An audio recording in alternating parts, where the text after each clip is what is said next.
Hello all, ಇವತ್ತು ಮನೇಲಿ 4 ಮಾವಿನಕಾಯಿ ಇತ್ತು. ಸೊ ಅದರಲ್ಲಿ 2ರಲ್ಲಿ ನಾನು ಮಾವಿನಕಾಯಿ ಚಿತ್ರಾನ್ನ, ಹಾಗೆ 2ರಲ್ಲಿ ಉಪ್ಪಿನಕಾಯಿ ಮಾಡೋಣ ಅಂತ ಅಂದ್ಕೊಂಡಿದ್ದೆ. ಇದರಲ್ಲಿ ನನ್ನ ಮಗ ನೋಡಿಬಿಟ್ಟು ಅವನು ಕೂಡ ಉಪ್ಪಿನಕಾಯಿನ ಹೇಗೆ ಮಾಡೋದು ಅಂತ ಹೇಳ್ಬಿಟ್ಟು ರೆಸಿಪಿನ ಹೇಳ್ತಾ ಇದ್ದಾನೆ. ಇದು ತುಂಬ ಫನ್ನಿಯಾಗಿ ಇತ್ತು. ಸೊ ಅದಕ್ಕೋಸ್ಕರ ಇದೊಂದು ಕ್ಲಿಪ್ಪನ್ನು ಆ್ಯಡ್ ಮಾಡ್ಕೊಂಡಿದ್ದೀನಿ.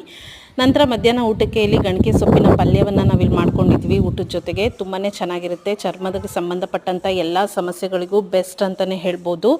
ಇದ್ರ ಒಗ್ಗರಣೆಗೆ ಸೊಪ್ಪೆಲ್ಲ ಹಾಕಿ ಬೆಂದ ಮೇಲೆ ಮೊಟ್ಟೆ ಮತ್ತು ಕಾಯಿ ತುರಿ ಹಾಕ್ಕೊಂಡ್ರೆ ತುಂಬಾ ಚೆನ್ನಾಗಿರುತ್ತೆ. ಇದರ ರೆಸಿಪಿ ಬೇಕಿದ್ದರೆ ಕೇಳಿ, ನಾನು ಅಪ್ಲೋಡ್ ಮಾಡ್ತೀನಿ.